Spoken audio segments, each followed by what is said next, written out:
इस वीडियो में हम लोग बात करने वाले हैं best Nifty 50 index mutual fund से 2025। जी हाँ, हमारे इंडिया में भाई ऑलमोस्ट जो है 20 से भी ज़्यादा म्यूचुअल फंड्स है जो इस कैटेगरी के अंदर काम करते हैं। तो इसमें सबसे लोएस्ट एक्सपेंस रेशियो किसका है, सबसे लोएस्ट ट्रैकिंग एरर किसमें है, किसने कितने ज़्यादा रिटर्न्स यहाँ पे परफॉर्मेंस निकाल के दी है, पर्सनल मेरी किस फंड के अंदर एसआईपी चल रही है उसमें अभी तक कितना रिटर्न मेरे को मिल चुका है, 20 में से कौन से बेस्ट है। तो ये सारी जानकारी देने वाला हूँ इस वीडियो के अंदर, तो प्लीज पूरा वीडियो जरूर देखिएगा और ये वीडियो केवल एजुकेशनल पर्पस के लिए है। तो चलो सबसे पहले मैं आपको अपनी पर्सनल एसआईपी की परफॉर्मेंस ही दिखा देता हूँ। तो स्क्रीन के सामने आप देख सकते हैं यूटीआई निफ्टी 50 इंडेक्स फंड के अंदर मेरी 10,000 रुपए पर मंथ की यहाँ पे एसआईपी चल रही है और इसको मैंने जनवरी 2023 से यहाँ पे कंटिन्यू कर रखा है। तो अभी अगर मैं राइट नाउ यहाँ पे रिटर्न्स की बात करूँ, ऑलमोस्ट 61,000 रुपए का गेन है, 3.29 लाख के समथिंग का इन्वेस्टमेंट है, 18% के आसपास यहाँ पे रिटर्न बन चुका है पिछले 2 सालों के अंदर। तो एवरेज आप सीएजीआर वगैरह जो है 9 से 10% का मान सकते हो। देखिए, जिन लोगों को नहीं पता कि निफ्टी 50 आखिर क्या चीज़ है, ये एक हमारा इंडाइजेस है। निफ्टी 50 के अंदर एनएसई के अंदर, नेशनल स्टॉक एक्सचेंज के अंदर इंडिया की टॉप 50 कंपनियों का कंपोजिट होता है। तो स्क्रीन के सामने आप देख सकते हैं इसके अंदर बहुत बड़ी बड़ी कंपनी शामिल होती है जिसके आप प्रोडक्ट्स और सर्विस यूज लेते हो, जैसे एचडीएफसी बैंक हो गया, आईसीआईसी हो गया, Reliance, Infosys, Airtel, TCS, ITC, LNT, Axis bank, Mahindra, Kotak, state bank of India. तो ऐसे टोटल ना 50 कंपनियां होती है और ये 50 कंपनियों का इंडेक्सेस मिलकर निफ्टी 50 को बनाता है। अब इंडेक्स का मतलब ये है कि अगर आप एक निफ्टी 50 इंडेक्स प्लान के अंदर इन्वेस्ट कर रहे हैं तो अगर निफ्टी 50 ने पिछले 1 साल के अंदर 6%, 7%, 8% का जो भी रिटर्न निकाल के दिया है, ऑलमोस्ट उसके आसपास ही रिटर्न जो है आपको इंडेक्स प्लान भी यहाँ पे निकाल के देगा। अब निफ्टी 50 में इन्वेस्ट करने का एक और तरीका होता है ईटीएफ, लेकिन कई लोग प्रेफर नहीं करते। जो म्यूचुअल फंड के अंदर एक डेडिकेटेड मंथली बेसिस पे एसआईपी करना चाहते हैं तो उनके लिए ईटीएफ की जगह इंडेक्स प्लान यहाँ पे बेस्ट रहते हैं। अब देखिए, अगर मैं इंडिया के अंदर बात करूँ तो ऑलमोस्ट जो है 20 से भी ज्यादा म्यूचुअल फंड्स है इस कैटेगरी के अंदर काम करते हैं। अब 20 में से कौन सा बेस्ट है हमें ये कैसे पता लगेगा, तो इसके अंदर आप दो पैरामीटर को सबसे ज्यादा इंपॉर्टेंस दे सकते हो। एक होता है आपका एक्सपेंस रेशियो और एक होता है आपका ट्रैकिंग एरर। एक्सपेंस रेशियो का सिंपल सा मतलब है कि फंड के किसी भी फंड के अंदर अगर मैं 100 रुपए डाल रहा हूं तो उसमें से फंड मैनेजर और बाकी का कितना यहाँ पे खर्चा रहता है, तो वो सबसे जितना लोएस्ट रहेगा उतना यहाँ पे मेरे लिए बेटर रहेगा। ट्रैकिंग एरर का सिंपल सा मतलब है कि जैसे मैंने अभी आपको स्क्रीन के सामने दिखाया है कि मान लीजिए पिछले 5 साल के अंदर निफ्टी 50 ने 90% का रिटर्न निकाल के दिया है, तो आप जिस फंड के अंदर निवेश कर रहे हैं या तो ऑलमोस्ट इतना ही इक्वल यहाँ पे रिटर्न निकाल के देना चाहिए। अगर इनके बीच में बहुत ही ज्यादा गैप रहता है, रिटर्न्स के बीच में बहुत ही ज्यादा गैप रहता है, तो ट्रैकिंग एरर यहाँ पे ज्यादा रहता है।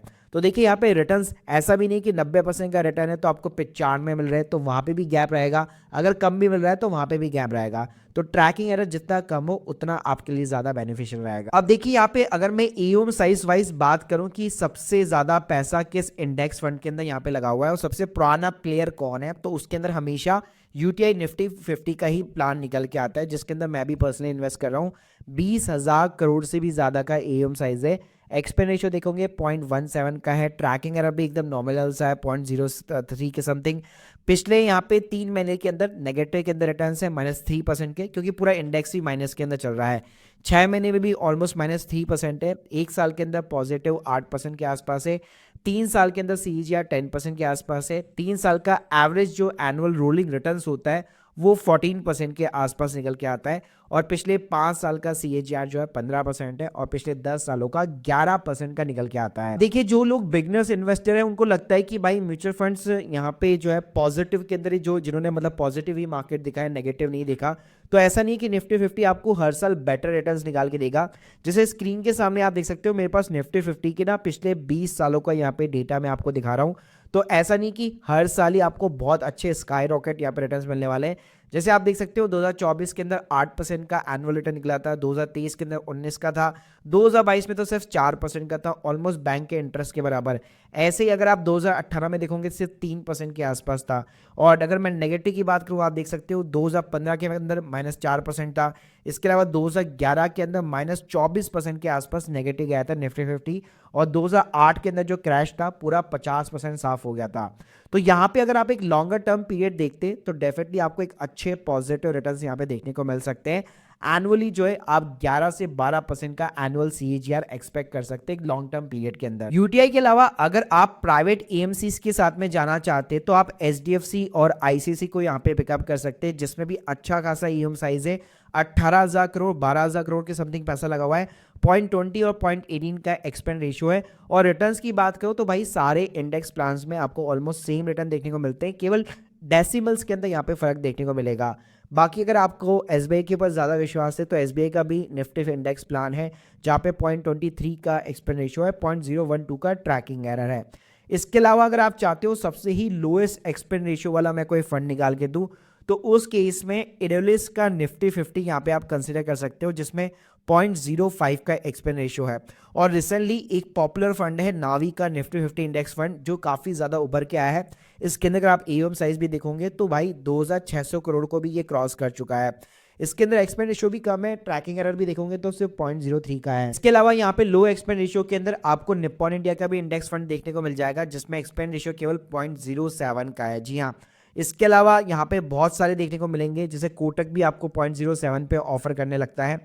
बाकी के अंदर आपको एक्सपेंड रेशियो 0.10 से लेकर 0.20 के आसपास देखने को मिलेगा। देखो अगर मैं ओवरऑल यहाँ पे बात करूँ, सबसे पुराना फंड चाहिए, सबसे ज्यादा AUM साइज वाला फंड चाहिए, एक्सपेंड रेशियो भी यहाँ पे ठीक ठाक है, तो डेफिनेटली आप UTI को स्टिल यहाँ पे कंसिडर शॉर्टलिस्ट कर सकते हो। बाकी बैंक पे ज्यादा आपका भरोसा है तो डेफिनेटली HDFC, ICICI और SBI इसके अंदर ऑपरेट करते हैं। और न्यू एज कंपनी के साथ में जाना चाहते हो आप तो सिंपली आप नावी या इडोलिस को भी यहाँ पे शॉर्टलिस्ट वगैरह कर सकते हो। इसके अलावा आप यहाँ पे निफ्टी नेक्स्ट 50 के अंदर भी पैसा लगा सकते हो। इसके ऊपर अगर आप डिटेल वीडियो चाहते हो तो प्लीज मुझे कमेंट बॉक्स के अंदर जरूर बताइएगा। और आपके अकॉर्डिंग भाई बेस्ट निफ्टी 50 प्लान कौन सा है प्लीज कमेंट बॉक्स के अंदर जरूर बताइए, जिसके अंदर आपकी ऑलरेडी SIP चल रही है और अभी तक आपको कितने यहाँ पे रिटर्न्स वगैरह मिल चुके हैं। बाकी जो भी आप लोगों के डाउट्स हैं कमेंट बॉक्स के अंदर जरूर बताइए। इसके अलावा भाई इंडेक्स के अंदर कई सारे जो है आपको मोमेंटम बेस्ड इंडेक्स भी देखने को मिलते हैं और आप निफ्टी जो है नेक्स्ट 50 को भी यहाँ पे कंसिडर वगैरह कर सकते हो। अगर आप लोग चाहते हो कि इनके ऊपर मैं अलग से पूरा एक डेडिकेट वीडियो बनाऊं तो प्लीज मुझे कमेंट बॉक्स के अंदर जरूर बताइएगा। और आपके अकॉर्डिंग कौन सा बेस्ट म्यूचुअल फंड है निफ्टी 50 कैटेगरी के अंदर और जिसमें आपकी SIP वगैरह चल रही है, कमेंट्स में जरूर मेंशन कीजिएगा। Thank you guys, thank you very much.